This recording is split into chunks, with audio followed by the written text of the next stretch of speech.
पास है, लेकिन बड़की जीजी 4 दिन का आ गई तो उनसे तो नातादारी बहुत गहरा जोड़ ली है आयो। यह कुल करबो हमारे संगरी, ऐसा करबो ना तो हम तहरे संगरी कहूं जा बुआ बनाई बताई देता है। अरे ललका जीजी बुरा ना मानो दादा, अरे बड़की जीजी हमार हित हुए और तू हमार हित हो, तो हरे दोनों जनी बिना हम आधी अधूरी हन। अब पहला नंबर हम तहरे दोनों जनी बिना ना कहूं कदम बनाई धरीता है। हां तो बड़की जीजी का बुलाएली, कितना दिन से कहत रही बड़की जीजी की जब महुआ तुरे जायू तो हमहू का बुलाएली हो, तो हम कहन कि चलते हैं महुआ बिना तो बड़की जीजी का बुला लिया जाए। जाना कमाई हुए बा अकेले नाई ठिकाई, बड़की जीजी तनी भर रही है तब बोलत बतवा अपन महुआ बिने लावा जाई। बुला लियो दादा बुला लियो, बिना बड़की जीजी का तो एक पांव कहूं नहीं रखबो, मैं तहार जान परान हुआ हम तो कुछ हुआ बा नहीं करी। बुला लियो आवे तो चलो नहीं तो हम जाई तहन ई रहो तू बुलावा करो 1 घंटा। ए देखी नाही कान खोल के सुन ले, ई सत घरियावा तक बड़की जीजी का इंतजार करबा ना तो पूरा टलवा के मेहरवा जाई के महुआ बिने लई है। हां खक्का रही जाबो, हमरा ही भर नहीं एक महुआ बिने जाई तन टलवा भरी मेहरवा भी महुआ बिने जाली, हम नहीं जानी तन जब कुछ नहीं पाइबो झूर जा चली आइबो ना तब खिसियाईपन हुई। अरे नाही ललका जीजी यक जबान बड़की जीजी का बुलाई त है, अगर सुनत है तो ठीक है नहीं तो हमरे चला चलब, अगर खक्के हाथ घरे पहुंचन ना तो हमरे बूढ़ा हमार करनी बिगाड़ दी है। अब आओ घर से निकले हन टोकरियो करे लेकर तो थुअर ना थुअर तो महुआ बीनी ले जावे, हम बड़की जीजी के चक्कर में नहीं फंसब। एक जबान बुलावा जाता है ये तो ठीक है ना हमरे चल चलाओ। हां तो ठीक है दखी नाही हाली बुलावा बड़की जीजी के, अगर सुने तो ठीक है नहीं हमरे संगे से निकल चलाओ, बड़की जीजी का बताइबा ना करियो कि हमरे घर हन महुआ बीने। ए बड़की जीजी ए बड़की जीजी हां अरे चलबो नहीं महुआ बीने बड़की जीजी, अरे सुबेरवा नहीं जाबू ना दोपहरे में जाबू तो यक्का महुआ नहीं पाइबा बड़की जीजी, चले कहो तो चलो ना हमरे जाई तो बाटे। या बड़की जीजी देखो भाई अगर यक्का महुआ नहीं पायन ना तो हमारे बूढ़ा का हमारी इज्जत बिगाड़ दी है, यक्का करम छोड़िए नहीं हमार। या बड़की जीजी सूता तो हायु का हो या भतार काटी ए मटकी भैंसिया, सुनती नहीं मटकी भैंसिया तो बहुत तेज से गुस्सा लागत है हमार सिर बीस जरता है। हां कब से गोहराई थे नट्टी फाड़ फाड़, क्या जाने कहां मटकी भैंसिया सूता कहीं हमें लगता है होश लियत है, क्या जाने कहां करत रहती घर में कर काम नहीं वरात, सारा दिन करी सारा रात करी तो नहीं काम खत्म हुई, क्या जाने कहां मटकी भैंसिया करते रहत बाटी। अरे इन्हें सास ससुर के खौफ नहीं बाटे, हमें तो सास ससुर के खौफ बाटे। अब जैसे घरे पहुंचे तैसे हमार बूढ़ा हमारी इज्जत उतार ली है, आई मटका भैंसिया का तो कोनो चीज का खबर गता कम है ये नहीं बाटे, इन्हें कौन फर्क पड़े वाला है। चल रे लड़की चल चल ई मटकी भैंसिया का छोड़ चला जाए। का भावा देखी नहीं का भावा सुनिस मटकी भैंसिया, हां गुस्सा लागना तहरा गुस्सा लागना ऐसा हमहु गुस्सा लागत बा, खड़े खड़े हमारी ही गुआड़ पिराए लाग, लेकिन मटकी भैंसिया वही ले बाहरे निकरी नहीं कब तक यही खड़ी रहबो, कुछ देर वर बात है अपने सास ससुर का कि नहीं टाइम से घर हूं पहुंचे का बात है, हम तो कही तहन या देखी नहीं चलो चलो हमरे चल चला जाए ई मटकी भैंसिया आवे चाहे ना आवे। हां जब कुछ कही वही कि का होता हमें नहीं बुलाई महुआ गई बिना तो कह दो का करी बड़की जीजी टाइम ही नहीं मिला यहीं से हमरे चला गवा गए। अरे ललका जीजी मटकी भैंसिया तो निहाई ते धोखा दिया त हई, माने हमरे तो सोचन की सखी सहेली हुए संगरी सपाटा रही तो गावत बजावत चला जावा जाई बीन लावा जाई। हां के संगरी साफा था रहता तो जान नहीं परत है चली जाओ कोनो चीज बीने लाओ, आई भतार काटी तो घर ही घुसरी रहती निकलते नहीं, सही में बहुत जोर का गुस्सा लागत है। हमार मना कहा था कि जाई सटर डारी पिछावा से भतार काटी का मटकी का वैसे हाथी ऐसा होई गई हीला तो नहीं हुई, क्या जाने लंगड़े घोड़े आवत हुए भतार काटी। हे सुना देखी नहीं अब गोरो ना आवे चाहे जाए बड़की जीजी के चक्कर में ना अब कुल निल्ले होई जाई। हां हमार मानो बात चलो हमरे चला चला जाए, सही कहा तो बात है लड़की चले नहीं हमरन का लिया तो होई जाई। हां यही चाहे भैंसियो आवे चाहे ना आवे।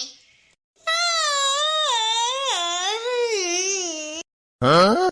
या ललका जीजी तू सही कहत रही हो, ई मटकी भैंसिया हुस लियत रही यही ना ते एकरे कनवा में ना हमरन का आवाजिया जात नहीं रहा, देख कैसा अंगड़ाई लियत बहरवा आई ही रे मोई मैया कितना सूतत रही एकरे आंखी फुटही पारे कितना एकरे नींद आवत है। यहां हमरे पछलहरवा उठ के चली आयन की चली महुआ बीन लावा जाए, यहां इनका नींदिया नहीं पूरी आना है मटका भैंसिया का है। अरे लड़की देखी नहीं बड़े जुआर के नींद आवत रहा, अब ही भर अंगड़ाई लियत रहन कहां बताई अखिया खुलत नहीं, इतना बीधा सुबेरवा के नींद आवत है बहुत मस्त में सूतत रहन। अरे बड़की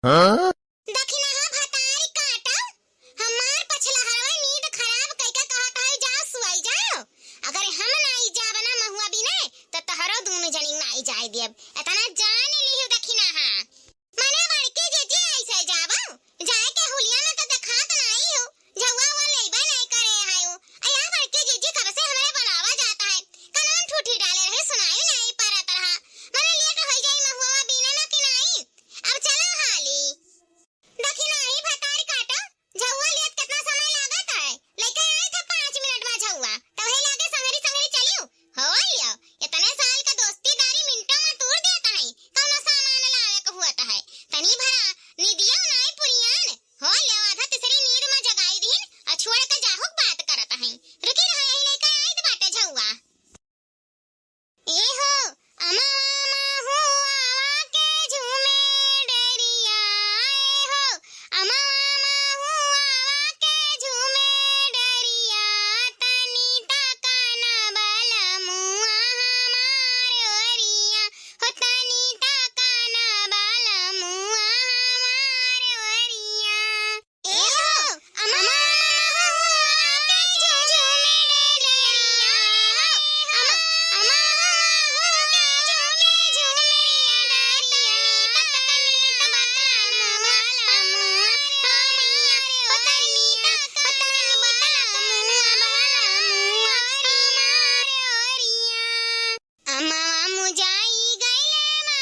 जहाँ बैठा ताहू ना बड़की जीजी तहाँ महुआ पिछला हो जाता है, उठावे लायक नहीं रह जाता है मोरी मैया।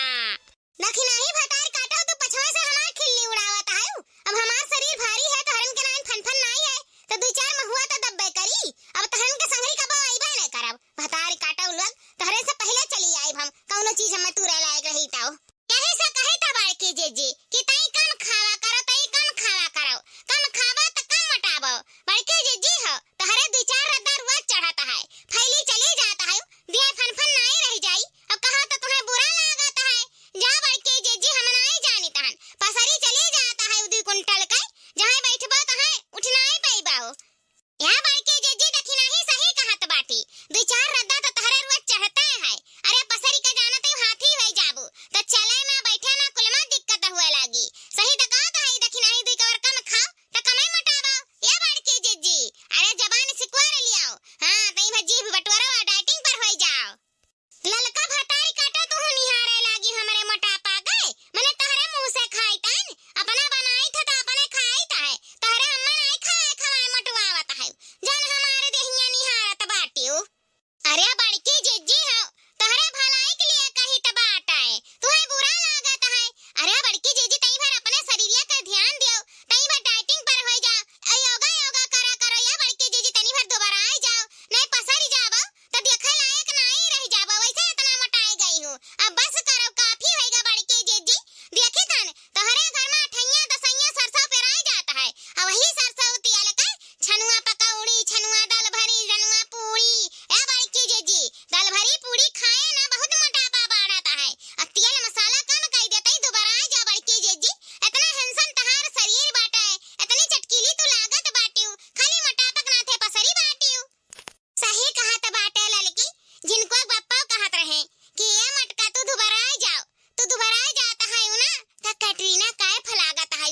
यह ललकी ये यावा का हुआला हम नहीं जानीता है, ई दोबारा के कोनो दवाई हुए का?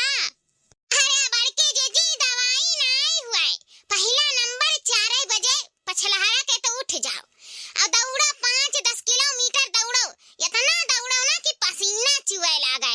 आ जब पसीना चुए लागी ना तहरे बड़की जीजी तो वसे तहार चर्बी गली, आ जब चर्बी गली तो मोटापा कम हो जाई। आया बड़की जीजी वकरे बाद घरे अस्तिले बैठ के योगा कराओ। ललका भतार काटो, योगा योगा कहत है, योगा का हुआला कौनो दवाई हुए खाए वाला तब बताउते नहीं हो। दौरे का तो हम सुबेरवे दौड़ब, आज से हम टीम बनाई लेबे, 4 बजे रात को उठब और सुबेरे 6 बजे तक दौड़ब। इतना दौड़ब ना कि पसीना चुए लागी। लेकिन ये योगा का हुआ ललकी बताए दे हमें, कौनो दवाई हुआ ना खाली मिनटा में हम दोबारा आ जाई तो बहुत अच्छी बात है। अरे बड़की जीजी ई योगा कौनो दवाई का पुड़िया नहीं हुए, जन खाए का मिनटा में दोबारा आई जाबू। हां या बड़की जीजी दोबारा आसान नहीं है, मटाव आसान है कि खाली बनाए के खाए मोटाई जाओ, दोबारा बड़ा मुश्किल बात है। हां ऐसा न कौनो पुड़िया नहीं आवता है कि खाए का मिनटा में दोबारा आई जाबू, तू तो कुल आसान है हेरत है बड़की जीजी। अरे बड़की जीजी तुम्हें दोबारा के दवाई जरूरत नहीं बाटा है, अरे घरम जन डफड़वा नहीं धरे है बड़की जीजी बराबर उहाय उठावा कराओ। हां दिना भरम 100-200 बाजी उठावा कराओ, सीढ़ी नीचे से ऊपर चढ़ा कराओ, ओकरे बाद बैठ के कहूं एकांत में सांस बाहर सांस अंदर छुड़ा कराओ। या बड़की जीजी दोबारा आए का ना 1 महीना में काटा हो जाबो, और ना आवे ना तो करे का तो यूट्यूबवा पर लगाए लियो योगा कैसे करे। अरे बड़की जीजी बतावे ला बहुत जने योगा करे का, वैसे देख के कर लियो, 1 महीना लागी दोबारा आ जाबू, जैसे कैटरीना कैफ हो जाबू। फिर बड़े जने ना माने मुहाए लगी है बड़की जीजी तहरे ऊपर लट्टू हो जाई है। सही कहत बाटे ललकी, हमारे मोटापा से ना पूरा मोहल्ला भर दुखी है। अब देखो रोज सुबेरे हम मोबाइल में लगाए के योगा करब और 1 महीना में हम मोहल्ला भर के दुख दूर कर दियब। हां हम कैटरीना कैफ बन के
हो जाए, पटकौआ ल हो जाए, मरौआ ल हो जाए, तो वही में हमारी योगा हो जात रहा।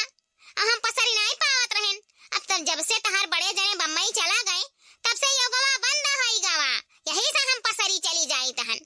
लागत बा कि तहरे बड़े जने का बुलाही परी, कहे कि वह नहीं रहता है ना तो हमार योगा नहीं होता है। अब हम पसरी चली जाई तो बाटाए। या बड़के जेजी तू हूं हायु तहरे खान मेहरारू तो हम कहूं ते खबाई नहीं कि हन हां नहीं तो ए लड़की भताई काटी कौना हम जुआ पे मार दी हन का। हमरे खान मेहरारू यह दुनिया में कहूं हइये नहीं बाटी जानियो, हम ही एकते पीस बाटी। अरे बड़के जेजी तू ऐसे बतिया बोल दिया त हायो कि हंसी लाग जात बाटे। हमारे बतिया से तुम्हें जुआ लागत ललका भतारी काटो। अब की जब हंसी ना त पटक दे उठाए तो ही लागे बत्तीसिया निकल जाई। हां नहीं ताऊ। अच्छा यार बड़के जीजी काहे नहीं बड़े जने का बुला लेती हो। मने साल 2 साल होइगा बड़े जने आए नहीं तब बुला लिया बूढ़ा से कहूं आए का बड़े जने का। आखिर उनके नहीं मेहरारू का मोह लागत बाटे। काऊ कहीं देखी नहीं कहन ता बूढ़ा से कई दिन से तेल लगाई त बाटे बूढ़ा का कि बुला लियो अपने तीने बेटवन के बुला लियो। लेकिन बूढ़ा हमरे ऐसा नहीं कि चूचा कसते नहीं है। तब काऊ करी देखी नहीं जान बूढ़ा अपने तीने बेटवन के बम्बई से बुला लिए। अरे काऊ कहे बड़के जीजी हमें सलोनिया पापक बहुत याद आवत है। रतिया रतिया भर हमरे नींद नहीं आवत है। अरे बड़ा दिन होई गए इतना दिन से मिलन भेंट मुलाकात नहीं भावा सलोनिया पापा से। उनका चेहरा हमरे नजरिया कैसे समनवा नाचत बा। लेकिन काऊ कही बड़के जीजी बूढ़ा हमरे ऐसा नहीं कि इतना पिचासी नहीं कि तीनों बेटवा का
बोला घरे